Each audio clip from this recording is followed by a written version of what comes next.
पुस्तक का नाम गायत्री महाविज्ञान प्रथम भाग। लेखक युग ऋषि वेदमूर्ति तपोनिष्ठ पंडित श्री राम शर्मा आचार्य। ऑडियो 14। शीर्षक है गायत्री का शाप विमोचन और उत्कीलन का रहस्य। गायत्री मंत्र की महिमा गाते हुए शास्त्र और ऋषि महर्षि थकते नहीं। इसकी प्रशंसा तथा महत्ता के संबंध में जितना कहा गया है उतना शायद ही और किसी की प्रशंसा में कहा गया हो।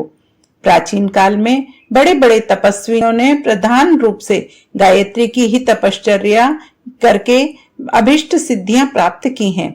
शाप और वरदान के लिए वे विविध विधियों से गायत्री का ही प्रयोग करते थे। प्राचीन काल में गायत्री गुरु मंत्र था। आज भी गायत्री मंत्र प्रसिद्ध है। अधिकांश मनुष्य इसे जानते हैं। अनेक मनुष्य किसी न किसी प्रकार उसको दोहराते या जपते रहते हैं अथवा किसी विशेष अवसर पर स्मरण कर लेते हैं। इतने पर भी देखा जाता है कि उससे कोई विशेष लाभ नहीं होता। गायत्री जानने वालों में कोई विशेष स्तर दिखाई नहीं देता।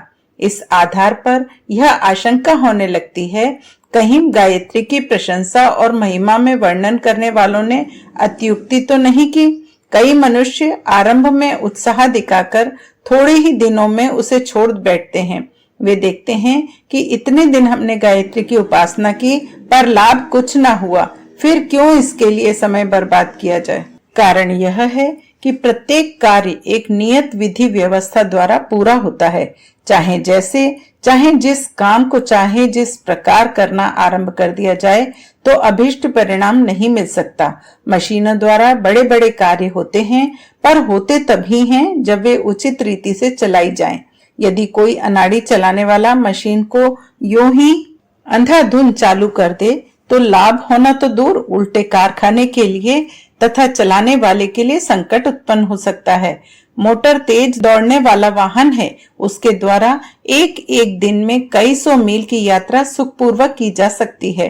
पर अगर कोई अनाड़ी आदमी ड्राइवर की जगह जा बैठे और चलाने की विधि तथा कल पुर्जे के उपयोग की जानकारी ना होते हुए भी उसे चलाना आरंभ कर दे तो यात्रा तो दूर, उल्टे ड्राइवर और मोटर यात्रा करने वालों के लिए अनिष्ट खड़ा हो जाएगा। यह यात्रा निष्फल होगी। ऐसी दशा में मोटर को कोसना, उसकी शक्ति पर अविश्वास कर बैठना उचित नहीं कहा जा सकता। अनाड़ी साधकों द्वारा की गई उपासना भी यदि निष्फल हो तो आश्चर्य की बात नहीं है। जो वस्तु जितनी अधिक महत्वपूर्ण होती है उसकी प्राप्ति उतनी ही कठिन भी होती है। सीप घोंगे आसानी से मिल सकते हैं, उन्हें चाहे कोई बीन सकता है, पर मोती जिन्हें प्राप्त करने हैं उन्हें समुद्र तल तक पहुंचना पड़ेगा और इस खतरे के काम को किसी से सीखना पड़ेगा। कोई अजनबी आदमी गोताखोरी को बच्चों का खेल समझकर या यूं ही समुद्र तल में उतरने के लिए डुबकी लगाए तो उसे अपनी नासमझी के कारण असफलता पर आश्चर्य नहीं करना चाहिए। यूं गायत्री में अन्य समस्त मंत्रों की अपेक्षा एक खास विशेषता यह है कि नियत विधि से साधना ना करने पर भी साधक की कुछ हानि नहीं होती। परिश्रम भी निष्फल नहीं जाता। कुछ ना कुछ लाभ ही रहता है, पर उतना लाभ नहीं होता जितना कि विधि पूर्वक साधना के द्वारा होना चाहिए। गायत्री की तांत्रिक उपासना में तो अविधि साधना से हानि भी होती है, पर साधारण साधना में वैसा कोई खतरा नहीं है। तो भी परिश्रम का पूरा प्रतिफल ना मिलना भी तो एक प्रकार की हानि ही है। इसलिए बुद्धिमान मनुष्य उतावली, अहमन्यता, उपेक्षा के शिकार नहीं होते और साधना मार्ग पर वैसी ही समझदारी से चलते हैं जैसे हाथी नदी को पार करते समय था था कर धीरे धीरे आगे कदम बढ़ाता है।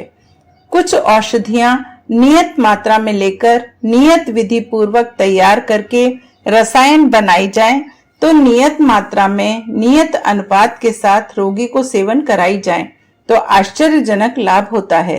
परंतु यदि उन्हीं औषधियों को चाहे जिस तरह, चाहे जितनी मात्रा में लेकर, चाहे जैसे बना डाला जाए और चाहे जिस रोगी को चाहे जितनी मात्रा में, चाहे जिस अनुपात में सेवन करा दिया जाए तो निश्चय ही परिणाम अच्छा ना होगा।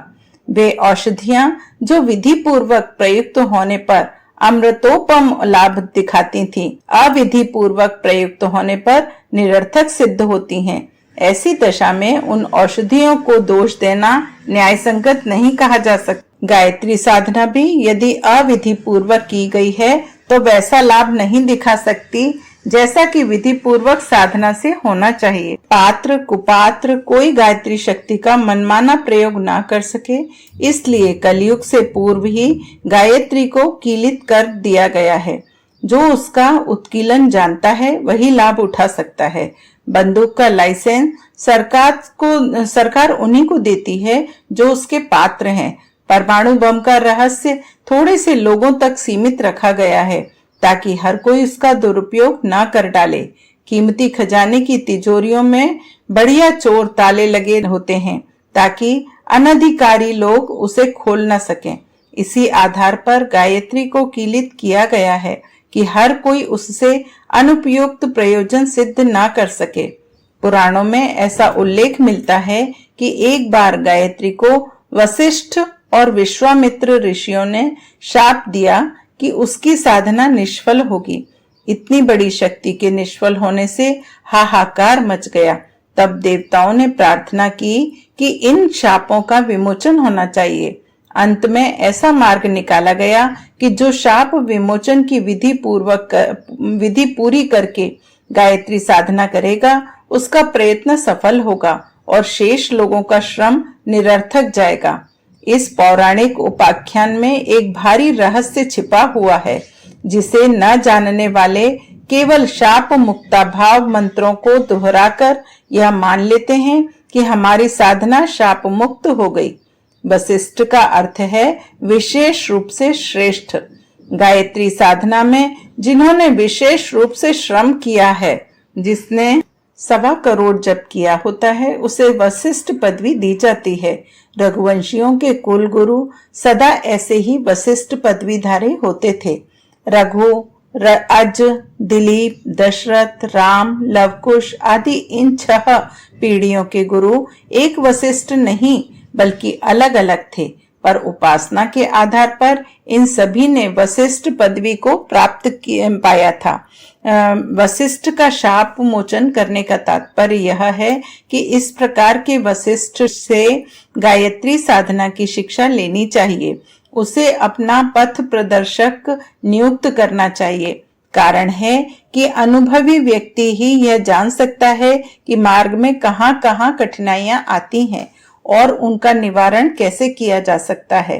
पानी में तैरने की शिक्षा किसी नए व्यक्ति को दी जाती है तो कोई कुशल तैराक उसके साथ रहता है ताकि कदाचित नौसिखिया डूबने लगे तो वह हाथ पकड़कर उसे खींच ले और उसे पार लगा दे तथा तैरते समय जो भूल हो रही है उसे समझाता सुधारता चला जाए। यदि कोई शिक्षक तैराक ना हो और तैरना सीखने के लिए बालक मचल रहे हों तो कोई वृद्ध विनोदी पुरुष उन बालकों को समझाने के लिए ऐसा कह सकता है कि बच्चों, तालाब में ना उतरना, इसमें तैराक गुरु का शाप है।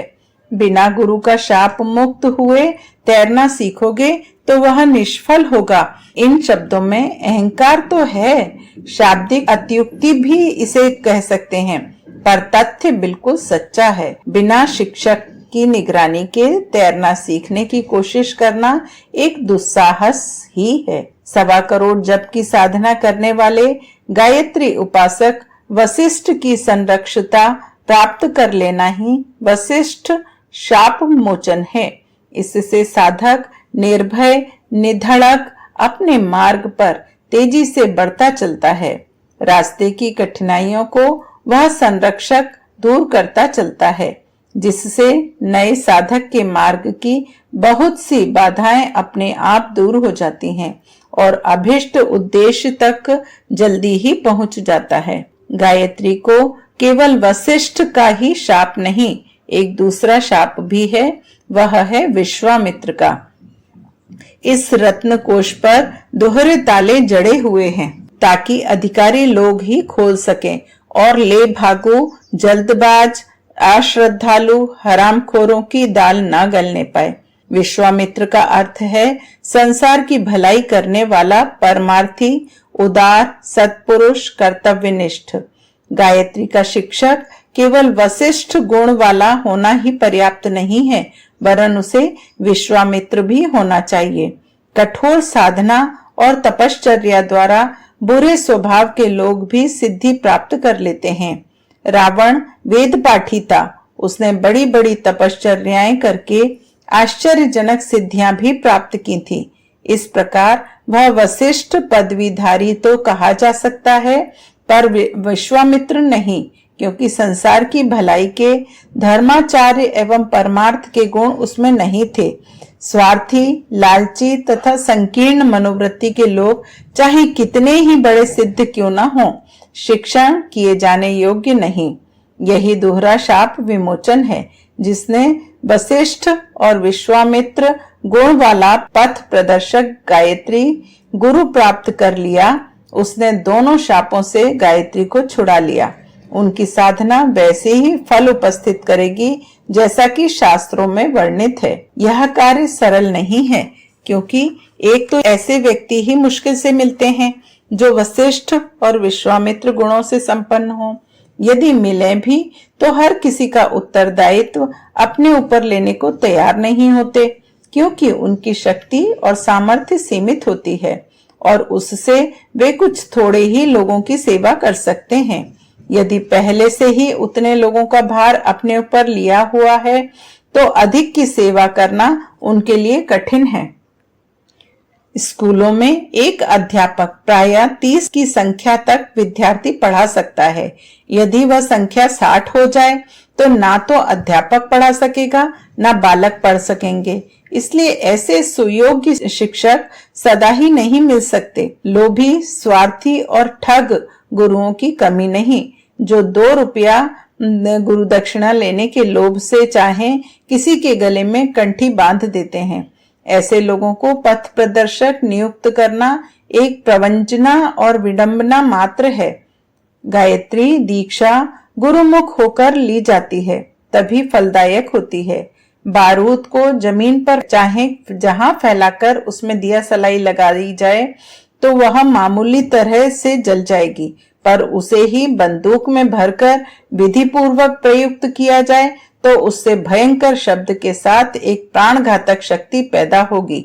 छपे हुए कागजों में पढ़कर या कहीं किसी से भी गायत्री सीख लेना ऐसा ही है जैसा जमीन पर बिछाकर बारूद को जलाना, और गुरुमुख होकर गायत्री दीक्षा लेना ऐसा है जैसा बंदूक के माध्यम से बारूद का उपयोग होना। गायत्री की विधि पूर्वक साधना करना ही अपने परिश्रम को सफल बनाने का सीधा मार्ग है।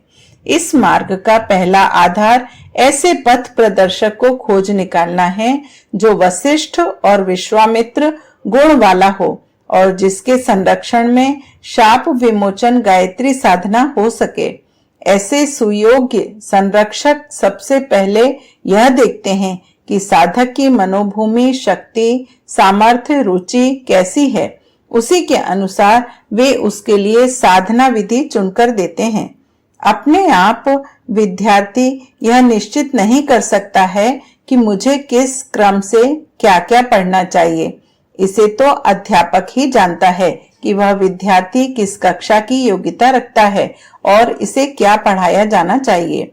जैसे अलग अलग प्रकृति के एक रोग के रोगियों को भी औषधि अलग अलग अनुपात या मात्रा का ध्यान रखकर दी जाती है, वैसे ही साधकों की आंतरिक स्थिति के अनुसार उसके साधना नियमों में हेरफेर हो जाता है। इसका निर्णय साधक स्वयं नहीं कर सकता। यह कार्य तो सुयोग्य, अनुभवी और सूक्ष्मदर्शी पथ प्रदर्शक ही कर सकता है। आध्यात्मिक मार्ग पर आगे बढ़ाने के लिए श्रद्धा और विश्वास यह 2 प्रधान अवलंबन हैं। इन दोनों का प्रारंभिक अभ्यास गुरु को माध्यम बनाकर किया जाता है। जैसे ईश्वर उपासना का प्रारंभिक माध्यम किसी मूर्ति, चित्र या छवि को बनाया जाता है, वैसे ही श्रद्धा और विश्वास की उन्नति गुरु नामक व्यक्ति के ऊपर उन्हें दृढ़ता पूर्वक जमाने से होती है। प्रेम तो स्त्री, भाई, मित्र आदि पर भी हो सकता है, पर श्रद्धा युक्त प्रेम का पात्र गुरु ही होता है। माता पिता भी यदि वशिष्ठ विश्वामित्र गुण वाले हों तो वे सबसे उत्तम गुरु हो सकते हैं। गुरु परम हित चिंतक, शिष्य की मनोभूमि से परिचित और उसकी कमजोरियों को समझने वाला होता है, इसलिए उसके दोषों को जानकर उन्हें धीरे धीरे दूर करने का उपाय करता है। पर उन दोषों के कारण वह ना तो शिष्य से घृणा करता है और ना विरोध, ना ही उसको अपमानित, तिरस्कृत और बदनाम होने देता है, वरन उन दोषों को बाल चापल्य समझकर धीरे धीरे उसकी रुचि दूसरी ओर मोड़ने का प्रयत्न करता रहता है, ताकि वे अपने आप छूट जाएं। योग्य गुरु अपनी साधना द्वारा एकत्र की हुई आत्मशक्ति को धीरे धीरे शिष्य के अंतःकरण में वैसे ही प्रवेश कराता है जैसे माता अपने पचाए हुए भोजन को स्तनों में दूध बनाकर अपने बालक को पिलाती रहती है। माता का दूध पीकर बालक पुष्ट होता है, गुरु का आत्म तेज पीकर शिष्य का आत्मबल बढ़ता है। इस आदान प्रदान को आध्यात्मिक भाषा में शक्तिपात कहते हैं। ऐसी गुरु का प्राप्त होना पूर्व संचित शुभ संस्कारों का फल अथवा प्रभु की महती कृपा का चिन्ह ही समझा जाना चाहिए। कितने ही व्यक्ति सोचते हैं कि हम अमुक समय एक व्यक्ति को गुरु बना चुके, अब हमें दूसरे पथ प्रदर्शक की नियुक्ति का अधिकार नहीं रहा। उनका यह सोचना वैसा ही है जैसे कोई विद्यार्थी यह कहे कि अक्षर आरंभ करते समय जिस अध्यापक को मैंने अध्यापक माना था, अब जीवन भर उसके अतिरिक्त ना किसी से शिक्षा ग्रहण करूंगा और ना किसी को अध्यापक मानूंगा। एक ही अध्यापक से संसार के सभी विषयों को जान लेने की आशा नहीं की जा सकती। फिर वह अध्यापक मर जाए, रोगी हो जाए, कहीं चला जाए, तो भी उसी से शिक्षा लेने का आग्रह करना किस प्रकार उचित कहा जा सकता है। फिर ऐसा भी हो सकता है कि कोई शिष्य प्राथमिक गुरु की अपेक्षा कहीं अधिक जानकार हो जाए और उसका जिज्ञासा क्षेत्र बहुत विस्तृत हो जाए। ऐसी दशा में भी उसकी जिज्ञासाओं का समाधान उस प्राथमिक शिक्षक द्वारा ही करने का आग्रह किया जाए तो यह किस प्रकार संभव है। प्राचीन काल के इतिहास पर दृष्टिपात करने से उलझन का समाधान हो जाता है। महर्षि दत्तात्रेय ने 24 गुरु किए थे। राम और लक्ष्मण ने जहाँ वशिष्ठ से शिक्षा पाई थी, वहाँ विश्वामित्र से भी बहुत कुछ सीखा था। दोनों ही उनके गुरु थे। श्री कृष्ण ने संदीपन ऋषि से भी विद्याएं पढ़ी थी और महर्षि दुर्वासा भी उनके गुरु थे। अर्जुन के गुरु द्रोणाचार्य भी थे और कृष्ण भी। इंद्र के बृहस्पति भी थे और नारद भी।